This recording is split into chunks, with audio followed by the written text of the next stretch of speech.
Well, it's getting colder. It's not only the top of this head, which the hair departed from some time ago, but it's a little chilly, and particularly at 5 o'clock in the morning. For those of you who actually get up at that time, you'll have noticed that it gets a wee bit shivery. Warms up during the day, but anyway, this is a brief chat about a couple of things that have happened. I've looked carefully, and I do appreciate the group comments that are made in various Facebook group clubs, if that's what they're called, and there are 2 or 3 that have bothered me over the weekend. One is that somebody was remembering a wading pool that existed on the seafront at Brighton near the old West Pier. It was a wonderful facility because it was shallow enough for children to pretend that they were swimming. You put your hands down and let your body float, and it gave you confidence to get into the water, and the middle was a bit deeper and you could actually swim if you could swim, but if you couldn't, you could pretend that you swam, and it looked very good, and it was a very good exercise in getting to know the how to handle water and to get it up your nose and in your ear and sometimes in your mouth. I had a photograph taken with my sister and my brother in that pool in somewhere around 1947. Shortly after the Second World War, we had great aunts who brought us down to Brighton on a quite regular basis. It was one of my favourite places. I got very excited when I knew that we were coming to Brighton. And that was one of the favourites, was pretending to swim in that paddling pool. And there are photographs of the 3 of us around about, as I say, 1947. I wish I could lay my hands on them at the moment. I'm sure that they're tucked away in a cardboard box somewhere. In 1973, my daughter, who was born in Canada and came back to this country when she was about 10 years of age, there are photographs of her and friends also paddling in that same pool. And one of her great desires was to take our grandsons and show them the pool and have them paddle or swim in it or whatever. Well, when we got there, lo and behold, this is some years ago, lo and behold, it had been filled in and there was either a basketball court or some sort of other court on it. At the time I was told it was health and safety. Now, apparently, reading an article in the Argus, very well written article, about its demise, it was because it was part of a development which never took place. Now, how do we chunk in something so useful as a pool like that and then turn around and say, oh, well, sorry, mistake? But isn't that exactly the sort of thing that's getting up our noses about councils at the moment? Sorry, it's a mistake. Lessons should be learned. Well, they never do learn the lessons, so why say it? I mean, it's just a nonsense. It's just rubbish. And it's the sort of thing that is getting up everybody's pip, I think. Well, not everybody. I can't speak for everybody. But I do get an awful lot of people who contact me from around the country because these blogs, whatever you call them, like these little rants of mine, do go around the country, and friends see them and they actually phone or they send emails and say, Keith, you know, you've got it absolutely right. It's happening in our patch as well. So it's not just me, and it's not just Lewis, and it's not just Brighton. It's the rest of the country, and I suspect that probably even many other parts of the world as well. In fact, I've had several people approach me from that. That demise of that pool is very sad, and I'm very sorry that those people, many responded, who enjoyed it while they were children, and it's gone forever, gone to the great big pool plug in the sky. Just one other thing is there's been also mention of how difficult it is to get through to Lewis District Council, and one respondent was getting quite excited because she has to pay or wants to discuss her council tax. Well, that's my big problem this week too, because this is the week that I actually go to court to try and challenge them on the service that they're providing. So it's going to be very exciting and very interesting, and probably I'm going to be trodden underfoot and it'll take me days to recover. But anyway, I was delighted to see that somebody else was having a specific problem right now, and really it is a communication. And according to one respondent, somebody inside, another whistleblower, not mine, had said, so upset with the scheme and the systems that are in there and the state of the council at the moment that they're thinking of quitting. Well, if that is the case, and I've heard that in many other instances, isn't it time for what I've been calling for is for a really good look to be taken at the chaos which reigns there, instead of being bullies and sending out customer first. They got a customer first letter too.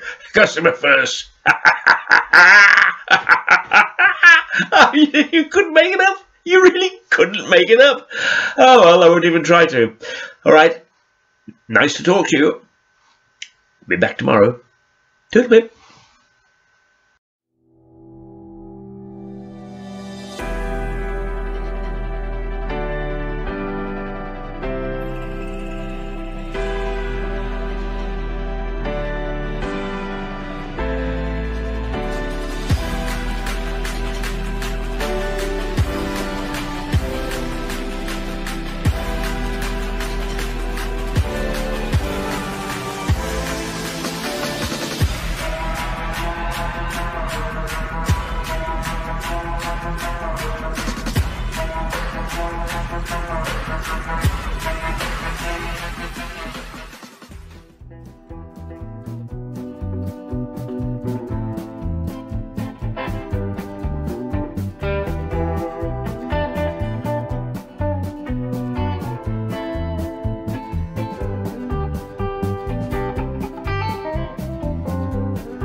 Ha ha ha ha!